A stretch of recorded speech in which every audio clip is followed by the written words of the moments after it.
नमस्कार. मी भाऊ तोरसेकर. तुम्ही बघत आहात प्रतिपक्ष. मित्रांनो, माझा एक स्वभाव आहे. कोणही किती बालिश आणि मूर्ख वाटला, पोरकट वाटलं, तरी त्या व्यक्तीला किंवा त्याच्या वक्तव्याला समजून घेण्याचा एक प्रयास मी करतो. आणि कितीही प्रयत्न करून जर ती व्यक्ती किंवा त्याचं वक्तव्य आपल्याला किंवा आपल्या तर्कबुद्धीला पटत नसेल, तर मग त्याच्यावर आरोप करणं, टीका करणं किंवा त्याला मूर्ख ठरवणं मला योग्य वाटतं. पण जोपर्यंत आपण त्याला समजून घेत नाही आणि त्याच्यावर बेधडक टीका करतो, तेव्हा ती टीका व्यर्थ असते, निरर्थक असते आणि अनावश्यक असते, असं मी म्हणतो. कारण अनेकदा समोरची माणसं आपल्याला वाटतं मूर्खासारखी बोलतात, पण ते अतिशय अर्थपूर्ण बोलत असतात. किंबहुना त्यातून कधी-कधी काही आवश्यक असलेले सिग्नल आणि संकेत देत असतात. आणि म्हणून कितीही विचित्र, तर्कदुष्ट वाटलं, तर्कहीन वाटलं, तरी ते ऐकण्याचा मी प्रयत्न करतो, समजून घेण्याचा प्रयत्न करतो. आणि असंच एक वक्तव्य मला आज आठवतंय. ते म्हणजे शिवसेनेचे उबाठा शिवसेनेचे प्रवक्ते, सामनाचे संपादक संजय राऊत यांचं. मी सुद्धा त्याची, मला वाटत नाही मी तो संदर्भ वापरला नाही कुठे, पण मलाही तो संदर्भ हास्यास्पद वाटला होता. काही महिन्यापूर्वी संजय राऊत यांनी एक असं विधान केलं होतं की मुख्यमंत्री पद परत एकदा देवेंद्र फडणवीसांनी मिळवलं. जे काय असेल ते उचापती केल्या, सरकार पाडलं, उद्धव ठाकरेंचं उपमुख्यमंत्री झाले, पण निवडणुकीनंतर परत मुख्यमंत्री झाले, तरीही देवेंद्र फडणवीस उपमुख्यमंत्री म्हणून जे सागर बंगल्यावर राहत होते, तिथून उठून मुख्यमंत्री निवास असलेल्या वर्षा बंगल्यावर अजून गेलेले नाही. आणि अर्थातच वर्षा बंगला हा पूर्व मुख्यमंत्री एकनाथ शिंदे यांनी मोकळा केलेला आहे. ते उपमुख्यमंत्री झाले तर त्यांनी तो बंगला मोकळा केलाय. मग मुख्यमंत्री होऊन सुद्धा देवेंद्र फडणवीस वर्षा बंगल्यात वास्तव्याला का जात नाहीत? तेव्हा त्यामध्ये सुद्धा काहीतरी खोच काढणं ही संजय राऊत यांची कला आहे. आणि त्यांनी असा शोध लावला की मुख्यमंत्री होण्यासाठीच शिवसेनेमध्ये दुफडी वाजवून, फोडाफोडी करून गुवाहाटीला पळून गेलेले मुख्यमंत्री तत्कालीन एकनाथ शिंदे यांनी गुवाहाटीला जे काय काली जादू केली आणि रेड्यांचा बळी दिला, त्या रेड्यांची शिंग ही वर्षा बंगल्याच्या आवारात पुरलेली आहेत. म्हणजे थोडक्यात काय काला जादू, जादूटोणा वगैरे केलेला आहे. आणि त्यामुळे वर्षा बंगला इतका भारावलेला आहे की तिथे जायला सुद्धा विद्यमान मुख्यमंत्री देवेंद्र फडणवीस घाबरतात.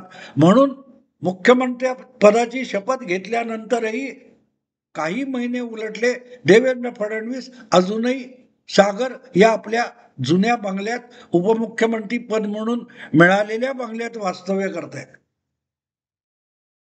अर्थात ह्या गोष्टी पण नव्या जुन्या नाही. मला वाटतं एकनाथ शिंदे मुख्यमंत्री असताना त्यांनी सुद्धा अशाच स्वरूपाचे काहीतरी ओवाळून टाकलेली लिंब वगैरे, टाचण्या अशा मिळाल्या होत्या. उद्धव ठाकरेंनी वर्षा बंगला सोडला तेव्हा असा आरोप केला होता किंवा गमतीत सांगितलं होतं की वर्षा बंगल्याच्या आवारात ओवाळून टाकलेली गुलाल, हळद कुंकू लावलेली लिंब मिळाली, टाचण्या लावलेली लिंबू मिळाली वगैरे असा आरोप केला होता. गमतीत असेल कशात. पण तोच संदर्भ घेऊन बहुतेक संजय राऊत यांनी हे विधान केलेलं असावं. मी त्याच्यावर स्वतः भाष्य केलं नव्हतं, पण माझ्या डोक्यात ते होतं. वरकरणी आपल्याला हे हास्यास्पद वाटतं. पण जेव्हा मुख्यमंत्री पदावर बसलेला माणूस हा मुत्सद्दी, मुरब्बी आणि बिलंदर सुद्धा असतो, तेव्हा असली राजकारण आणि असली काळी जादू त्याला प्रभावित करू शकत नाहीत, त्रास देऊ शकत नाहीत. कितीही लिंब ओवाळून टाका, असले लिंबू टिंबू पिळून त्याचं सरबत करण्यामध्ये देवेंद्र फडणवीस, देवाभाऊ हे किती चलाख आहेत, हे गेल्या 5 नाही 10 वर्षात आपल्याला बघायला मिळालेलं आहे. आणि त्यामुळे वर्षा बंगल्याच्या आवारामध्ये गुवाहाटीला बळी दिलेल्या रेड्याची शिंग पुरलेली आहेत, असं हास्यास्पद विधान करणं अनावश्यक होतं. पण आता मला ते आठवण्याचं कारण असं की राजकारणामध्ये आणि सार्वजनिक जीवनामध्ये जेव्हा माणसं वावरत असतात, तेव्हा त्यांच्या व्यवहारामध्ये अनेक गोष्टी दडपलेल्या, लपवलेल्या किंवा सांभाळून ठेवलेल्या असतात. त्याला रेड्याची शिंगच असं म्हणता येत नाही, भानगडी असतात. जसं म्हणतात ना, कपाटातले सांगाडे बाहेर यायला लागले, इंग्रजीमध्ये म्हण आहे की एखाद्याच्या भानगडी बाहेर यायला लागला की कपाटात बंदिस्त करून ठेवलेले जुने मुडदे बाहेर यायला लागले, सांगाडे बाहेर यायला लागले असं म्हणतात. त्यालाही आपण रेड्याची शिंग म्हणू शकतो. आणि आत्ता मिळालेली बातमी अशी आहे की देवेंद्र फडणवीस यांच्याकडे अशीच काही पुरलेली रेड्याची शिंग मिळालेली आहे. आता त्याचा वापर कसा करायचा आणि कधी करायचा याला फार महत्व असतं. आपल्या हातात पत्ते चांगले आहेत म्हणून पहिल्यापासून मोठे मोठे पत्ते उतरून खेळता येत नाही. दबा धरून बसल्यासारखं आपल्या हातातले हुकमाचे पत्ते योग्य वेळी उतरावे लागतात आणि तिथे तिथे बाजी मारून तो डाव जिंकायचा असतो. आणि त्यामुळे उतावळेपणा, घाई ही कुठल्याही खेळामध्ये किंवा डावपेचामध्ये उपयोगी नसते. योग्य वेळी योग्य खेळी करणं आणि योग्य पत्ता उतरवणं हे खेळातल्या किंवा लढाईतल्या यशाचं गमक असतं. आणि म्हणून देवेंद्र फडणवीस हे किती सावधपणे पत्ते खेळतात याचं एक उदाहरण सांगितलं पाहिजे. मला आठवतं, देवेंद्र फडणवीसांनी निवडणूक जिंकल्यानंतर सुद्धा उद्धव ठाकरे यांनी फार मोठा डाव खेळला आणि त्यांना मुख्यमंत्री पदापासून वंचित ठेवलं होतं.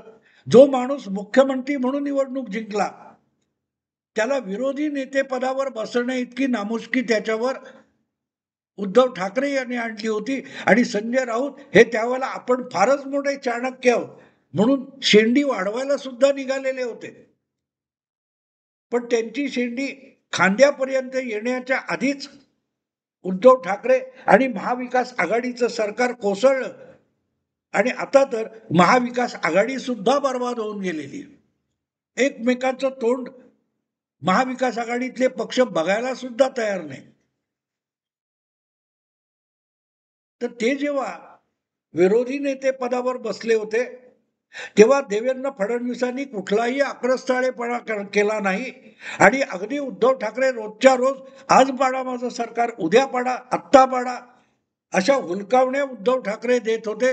तरी देवेंद्र फडणवीसांनी उद्याच्या उद्या तुमचं सरकार पाडतो किंवा तुमचं सरकार पाडूनच दाखवतो अशी भाषा सुद्धा वापरली नव्हती.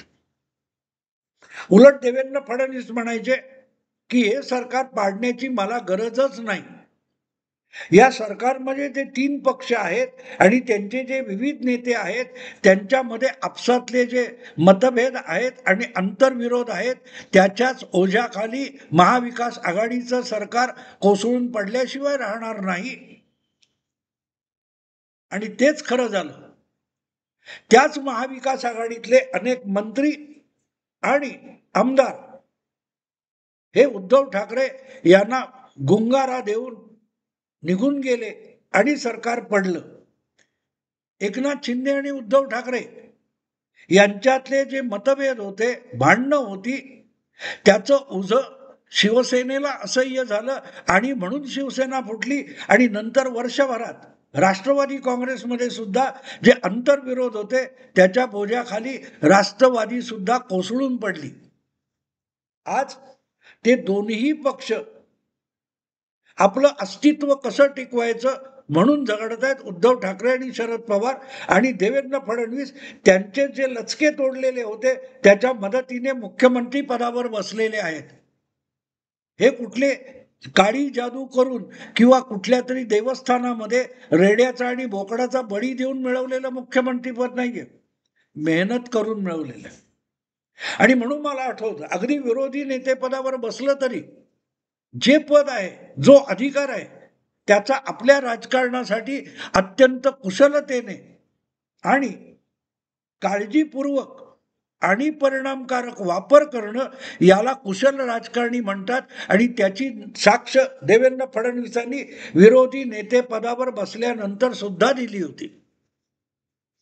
त्यांच्या पत्नीला अमृता फडणवीस यांना जे गाणं बिणं म्हणायचा शौक आहे, छंद आहे, त्यातला कुठला तरी एक फोटो काढून नवाब मलिक या उद्धव ठाकरेंच्या मंत्र्याने जो काय गदारोळ करायचा प्रयत्न केला होता तेव्हा देवेंद्र फडणवीस चिडले किंवा भडकले नव्हते. त्यांनी फक्त एवढंच सांगितलं होतं, नवाब मलिकांनी वाजवली ती लवंगी फटाकी आहे, मी दिवाळी संपल्यानंतर ॲटम बॉम्ब फोडणार आहे. आणि जेव्हा त्यांनी तो ॲटम बॉम्ब फोडला तेव्हा 1.5 वर्ष, तरी मला वाटते 2 वर्ष, नवाब मलिक यांना तुरुंगात गजा आड जाऊन पडावं लागलं होतं. आमदारकी सुद्धा गेली, उद्धव ठाकरेंचं सरकार पण गेलं. सचिन वझे उद्धव ठाकरेंचा लाडका गजाआड पडलेला आहे. सांगण्याचा हेतू असा की उतावळेपणा नसेल तर माणसं आपल्या हाती लागलेल्या गोष्टींचा योग्य वापर करतो. त्यामुळे वर्षा बंगल्यावर रेड्याची शिंग जी पुरलेली आहेत असं संजय राऊत म्हणतात, त्याच्यापासून देवेंद्र फडणवीसांना काहीतरी क्लू मिळाला असेल. ते अजूनही वर्षा बंगल्यात वास्तव्याला गेलेले नसतील, पण ती शिंग कुठे? महाविकास आघाडी किंवा त्याच्या आधी 15 वर्ष सत्ता राबवणारी काँग्रेस आणि राष्ट्रवादी काँग्रेस पक्षाची आघाडी यांनी जी काय पाप केली, जे कोणाचे बळी घेतलेत, अशा पापांचे मुडदे जिथे सत्तेच्या बंगल्यामध्ये गाडलेले आहेत, मग ते रेडे असतील किंवा बोकड असतील, त्यांची मिळतील ती शिंग शोधून तीच शिंग कामाला आणायची आणि आपल्या विरोधकांना शिंगावर घ्यायचं, असा डाव आता देवेंद्र फडणवीस खेळणार आहेत.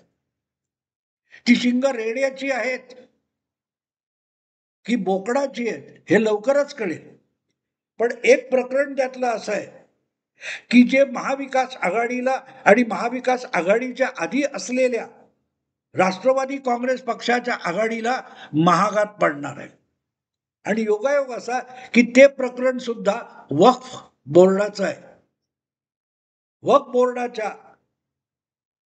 जमीन व्यवहारामध्ये, मालमत्ता व्यवहारामध्ये जे शेकडो घोटाळे ही 2 सरकार असताना झाले होते आणि ज्यामध्ये अगदी दाऊद पासून वेगवेगळ्या माफियांचा सुद्धा सहभाग होता. काँग्रेस सरकार, महाविकास आघाडी, काँग्रेस राष्ट्रवादी सरकार आणि माफिया यांच्यातली सलगी वगैरे इतक्या भानगडी चव्हाट्यावर आणू शकणाऱ्या अशा भानगडीची शिंग त्याच वर्षा बंगल्याच्या आवारात पुरलेली देवेंद्र फडणवीसांना सापडली. पण ती आजची पण नाहीये. देवेंद्र फडणवीस 2014 नंतर मुख्यमंत्री झाले तेव्हापासून सापडलेली ती शिंग आहेत. एकनाथ शिंदे गुवाहाटीला जाण्यापूर्वीची शिंग आहेत, वर्षा बंगल्यात पुरलेली.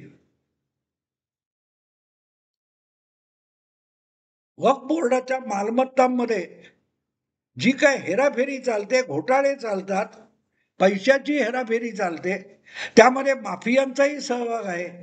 या संबंधीचा एक अहवाल शेख समिती नावाच्या तपास कमिटीचा देवेंद्र फडणवीसांच्या हाती खूप आधी लागलेला होता. पण लगेच त्याचा तलवार म्यानातून काढून वापर करणं इतका मूर्खपणा करत नाही. त्या राजकीय नेत्याचं नाव देवेंद्र फडणवीस आहे. म्हणून देवेंद्र फडणवीस पहिल्या टर्मला मुख्यमंत्री असताना म्हणजे महाविकास आघाडी होण्याच्या पूर्वीच्या कालखंडात मिळालेला हा जो अहवाल आहे हा अक्षरशः स्फोटक आहे. काँग्रेस, राष्ट्रवादी यांच्या अनेक नेत्यांना नको नको तितक्या खटल्यात गुंतवू शकणारा असा हा शेख समितीचा अहवाल देवेंद्र फडणवीसांकडे मुख्यमंत्री पहिल्यांदा असताना मिळालेला होता. पण तो त्यांनी कोणाच्याही विरुद्ध वापरला नाही. पण आता वक्फ बोर्डाच्या निमित्ताने जे काय अनेकांना काँग्रेस, राष्ट्रवादी आणि उबाटा शिवसेनेच्या लोकांना पंख फुटलेले आहेत, त्यांचे पंख छाटण्यासाठी त्या शेख समितीचा अहवाल हा खूप उपयोगी ठरणार आहे. राजकारणात मित्रांनो हीच तर गंमत असते. राजकारणात कोणी साधू संत आणि महात्मा नसतो. प्रत्येक जण आपल्या हाती आलेले पत्ते योग्य वेळ येईपर्यंत जपून ठेवतो आणि योग्य वेळ आल्यानंतरच त्याचा घणाघातासारखा वापर करतो.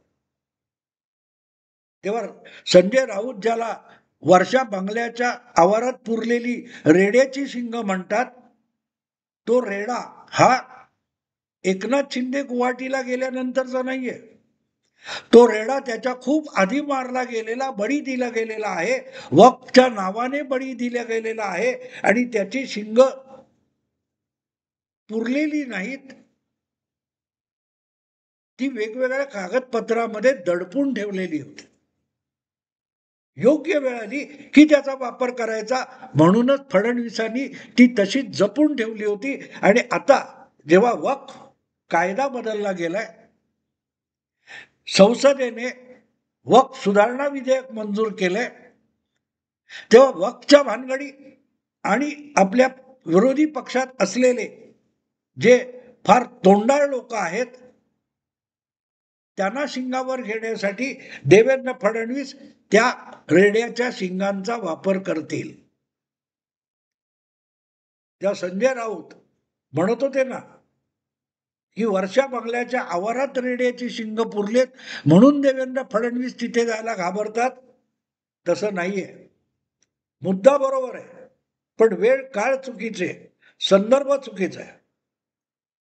देवेंद्र फडणवीस मुख्यमंत्री म्हणून वास्तव्याला होते त्याच काळात या रेड्याची शिंग त्यांच्या हाती लागलेली होती आणि त्यांनीच ती दस्तावेजाच्या गर्दीमध्ये दडपून ठेवलेली होती. आता ती शिंग बाहेर काढली जाते आणि त्यामध्ये कोण कोण अडकून पडतील त्याची कल्पनाही करू नका.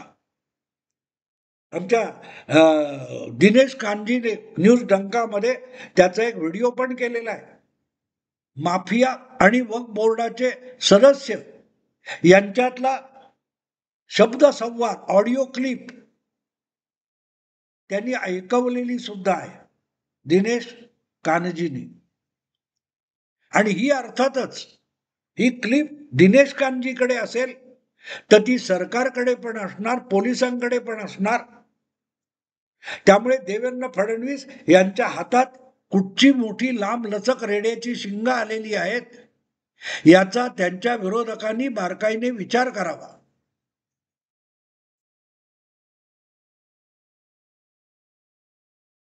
देवाभाऊ हा देवाभाऊ हे तितका बरा आहे,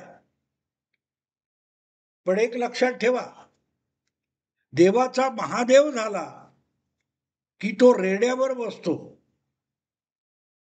आणि रेडा हे महादेवाचं, भोलानाथाचं वाहन आहे. तो रेडा खवळला तर कोणाकोणाला कसा शिंगावर घेतो आणि अगदी वनराज सिंहाला देखील उडवून आभाळात उडवून देतो, आसमान दाखवतो. हे तुम्हाला प्रकरण काय त्या नाईट जिओवर आणि बघता येईल वन्य चित्रणामध्ये. तेव्हा हे असली शिंग हाती लागलेला देवाभाऊ देवेंद्र फडणवीस हा देवाचा महादेव होतो आणि तो महादेव त्याची वक्र दृष्टी किंवा तिसरा डोळा तुमच्या विरोधात उघडला गेला तर मग महाविकास आघाडीतल्या एकाहून एक मोठ्या नेत्यांचं आणि फडणवीस टीकाकारांचं काय होईल याची नुसती कल्पना करा. हे असलम हे शेख समितीचा अहवाल हा देवेंद्रच्या हाती आहे हे कळल्यानंतर माझ्या डोक्यात वीज चमकली. हा इतका चतुर बिलंदर राजकारणी पवारांपासून उद्धव ठाकरे आणि काँग्रेसच्या अनेक नेत्यांना कसा खेळवू शकतो याचं कल्पना मी करतोय. अजून माझ्या डोक्यात चित्र स्पष्ट नाही, पण रेड्याची शिंग म्हणजे काय हे संजय राऊतांना कळू शकेल, दिसू शकेल. डोळे उघडे ठेवले तर बघता पण येईल. असो मित्रांनो, आता इथेच थांबतो. आवडलं लाईक करा, शेअर करा आणि प्रतिपक्षाला सबस्क्राईब करा. नमस्कार.